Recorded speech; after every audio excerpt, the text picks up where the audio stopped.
Hello, welcome to the Internet Chess Club. This is Grandmaster Miguel Illescas, and we are going to do the recap of Game 11 of the World Championship match, which took place in Dubai. And I am speaking in the past, took place because it's over.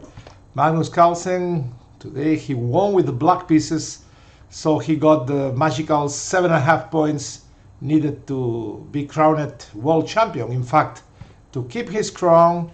And well, let's have a look at this game. It was, in my opinion, it was a bit disappointing the way it happened because, well, after the rest day, it was clear that Nepo would try to get some strength, at least to try to win one game. This was mainly, I think his chances to get back into the match were close to zero.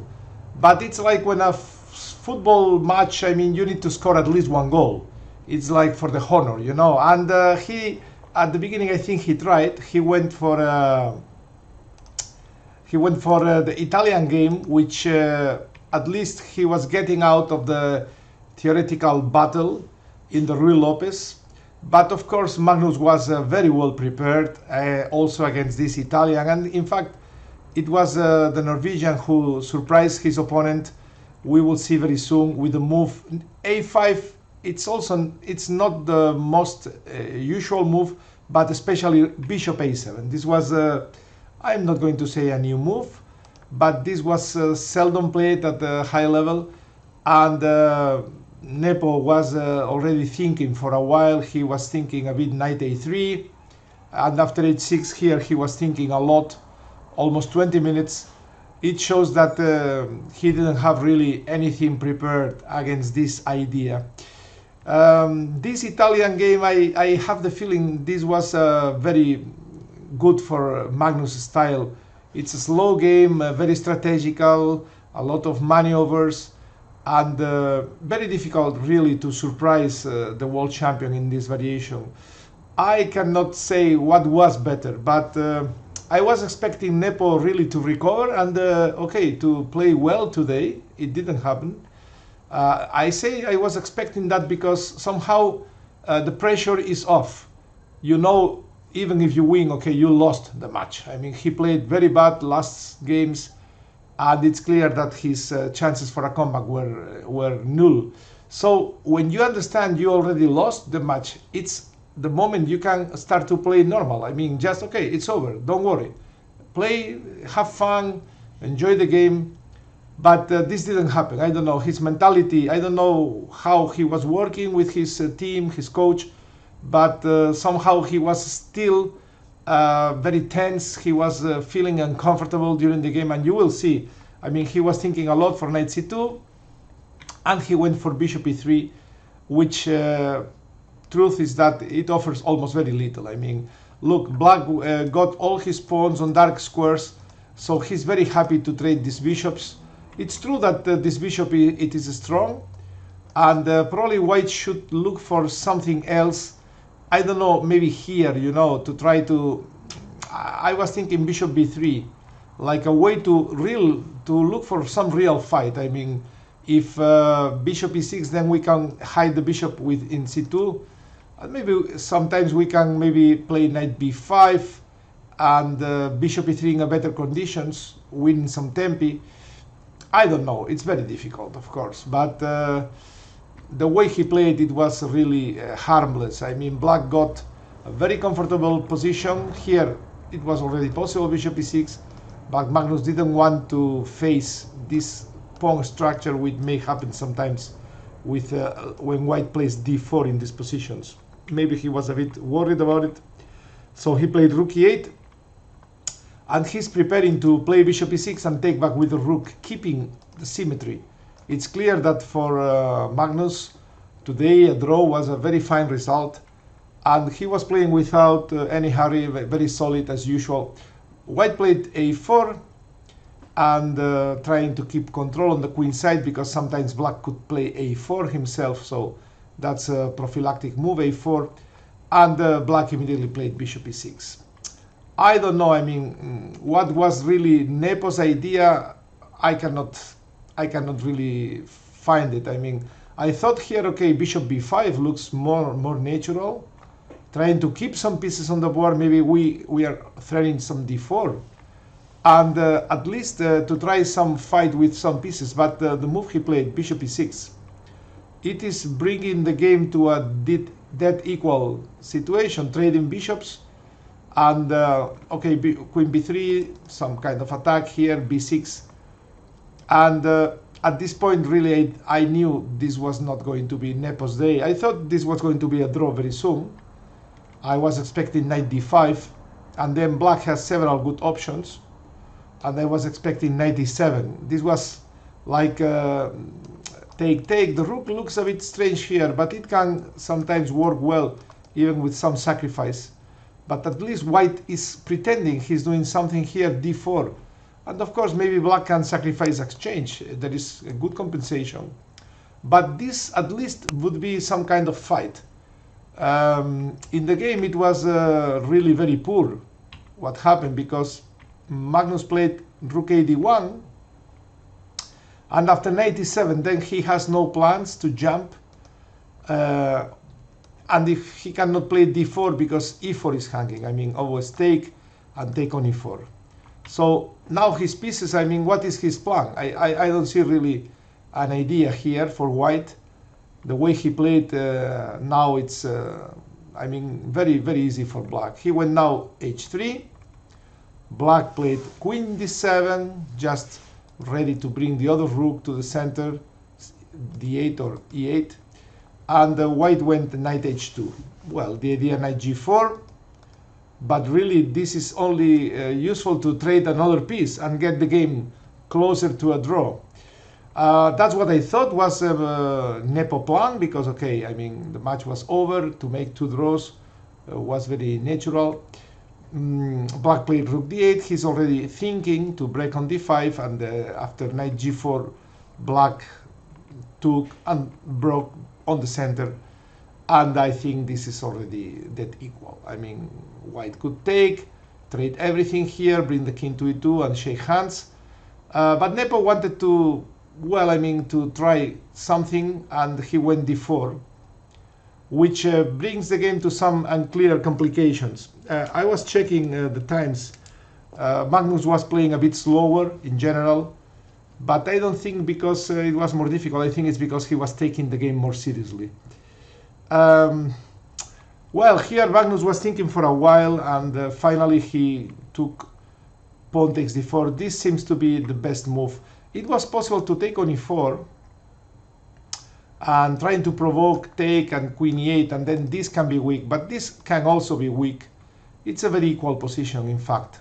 I don't think it's worth to analyze it very much. The point is that after e takes d4, white took on d5, and we come to some dangerous territory for black. Black needs to find some only moves, but of course Magnus, he had calculated in advance all these variations, and he played very precise. Rook e4, this is the only move. Now if knight takes d5, then white has a winning move, rook takes d4, and this is kind of lost. If c6, we have c4, and the knight is lost. So after e takes d5, also, I mean, it was not good to take on e3, because white takes on e6, check, we can take, and black is losing here. It's clear white is exchange up and winning more material very soon. So e4 rook e4 was e5 rook e4 was very precise, as I said. And Nepo, he went queen c2, which makes sense, attacking the rook. And in fact, black needs to find again an only move, not to get a worse position. But of course, Magnus, he had calculated in advance the move rook f4.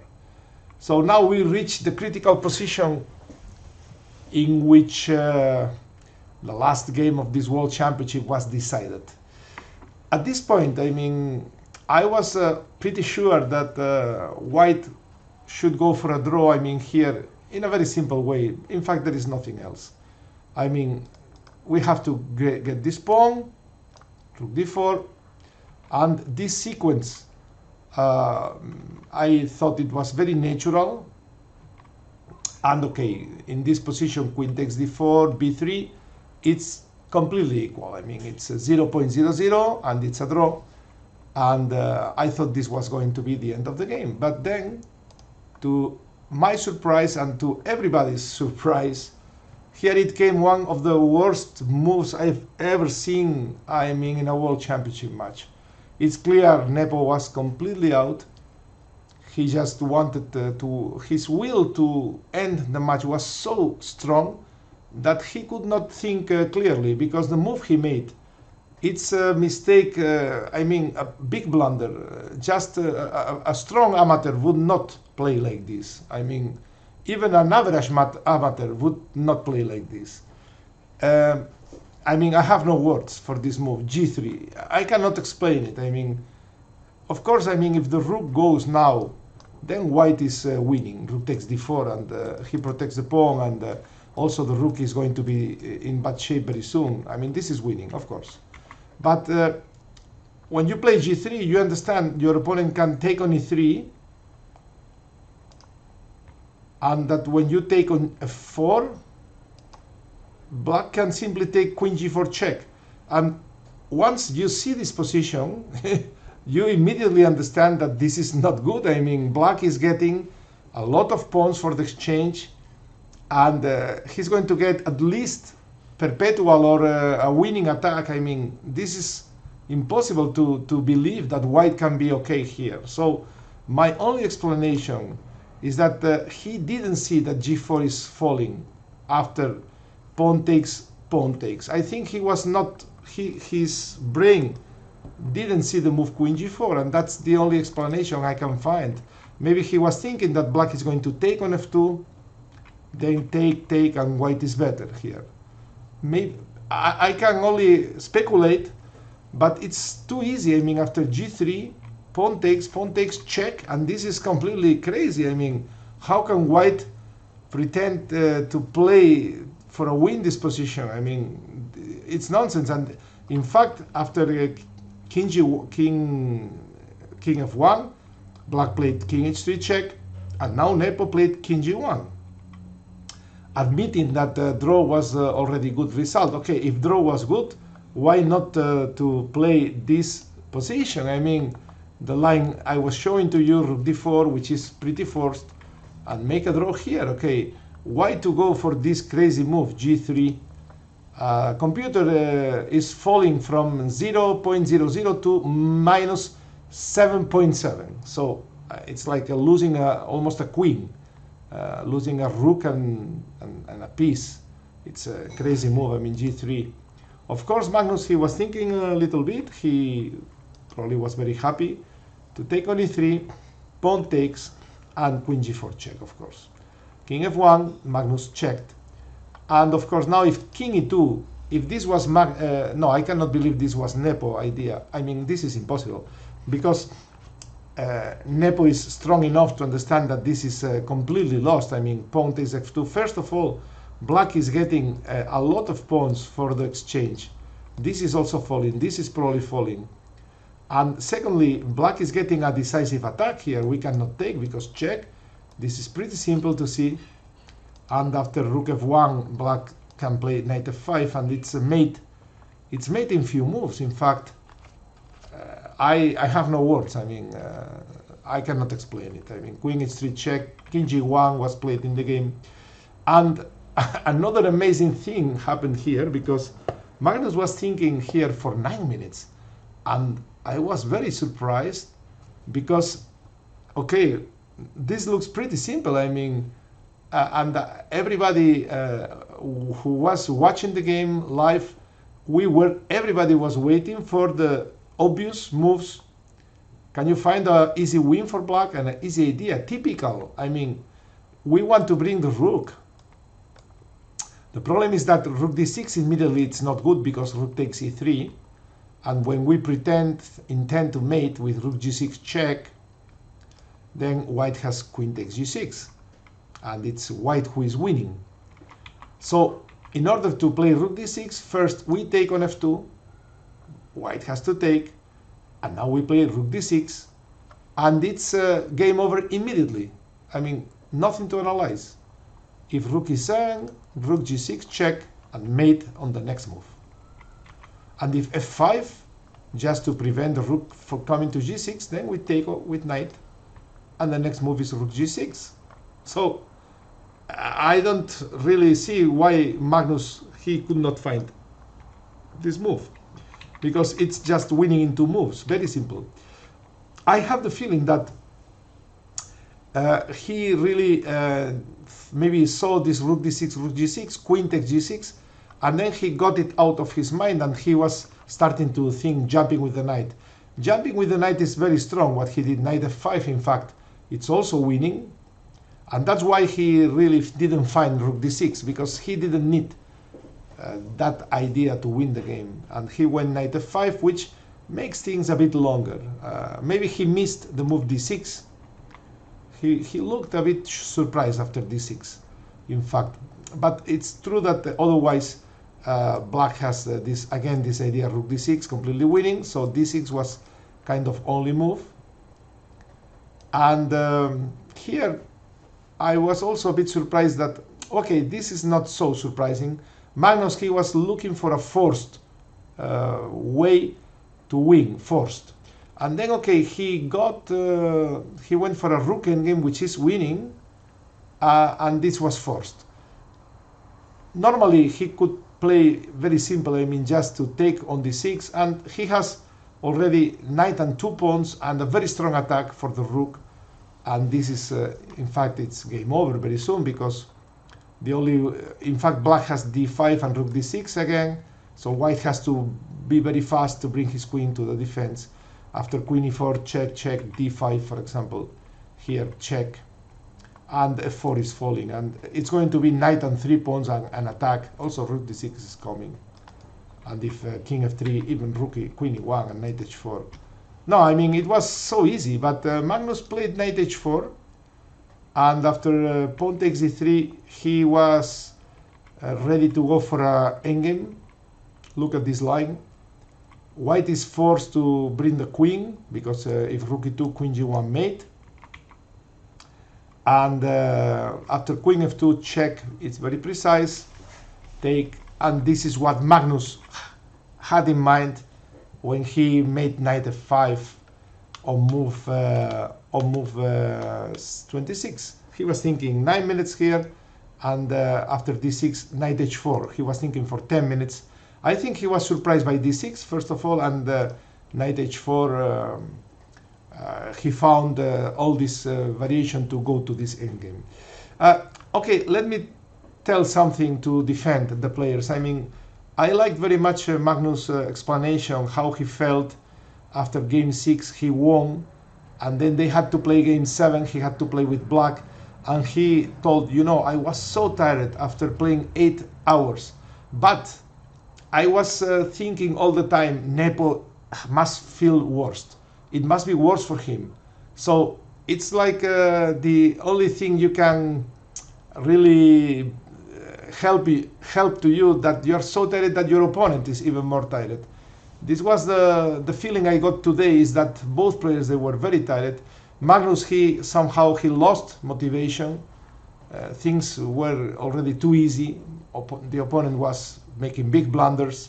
So without motivation, after already 2 weeks, it's difficult to play well. And in fact, okay, he played quite well, but maybe that's the explanation that he didn't really kill the game here on move 26 and 27.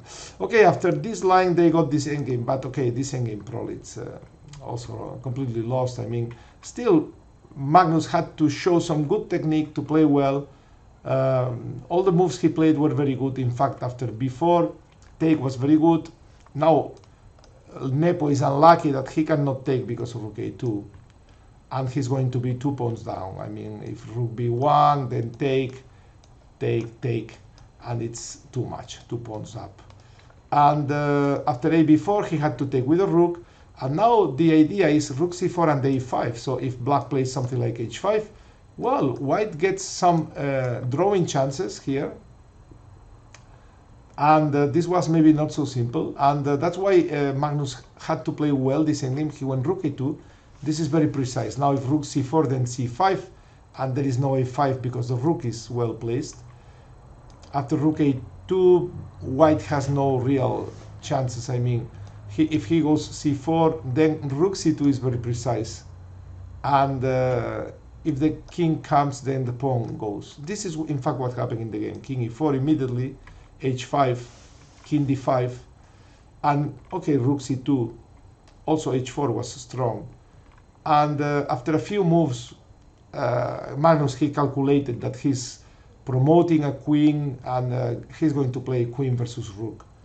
And Nepo could resign long time ago, but he continued playing this position. And okay, he resigned a few moves later.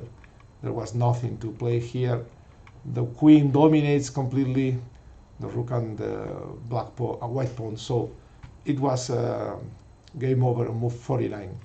Well, what can I say? I mean, in my opinion, it was disappointing. I thought today Nepo would play well, just because the match was already lost. Nothing to lose, just to play and have fun. But it's clear that he didn't recover from game 6. And I feel pity for him, because 4-0, it's a very tough result. It will be difficult for Nepo to come back in the future. I don't know, I mean, how much it will affect him, but you need to be very strong mentally to recover for such a defeat, especially the way it happened. I mean, you can lose a game. If I would be his coach, I would tell him, okay, come on, you know, you lost game 6, 136 moves. You made a decisive mistake, move 130. It's not the end of the world. The match is going well. I mean, just 6 games, okay, -1, no problem. Let's continue playing the same style. Every draw will make Magnus more nervous. And one day we will find a way to create some play. But nothing happened in that way. I mean, he got completely shocked. He didn't recover. He started to play very badly, and the match ended very fast. Well, what next? Well, we have to wait for maybe Firoja. He's already number 2 in the world. Very young player from Iran, now playing in France. And that would be a real challenge for Magnus. I think Nepo was a good opponent, but a different class. I mean, let's be honest. I mean, it was a different level. Impossible to compare with Magnus. I think Anand, of course, was much more difficult. Caruana, also a very tough player. Karyakin was surprising, but he was very solid, mentally very strong. But Nepo, he collapsed at the first blow, so there was no match after game 6. I hope you enjoyed all these recaps. I invite you to check them all, and also if you like my style, the way I explain chess, I recommend you to check my videos here on the ICC. We have 2 checkmating patterns, which will help you to find the quickest and more direct way for a checkmate. And the second is strategy chess lessons for players a bit with a higher rating. And there you will see the way I like to play very strategically. And I hope you will learn with all these ideas which are shown in that videos.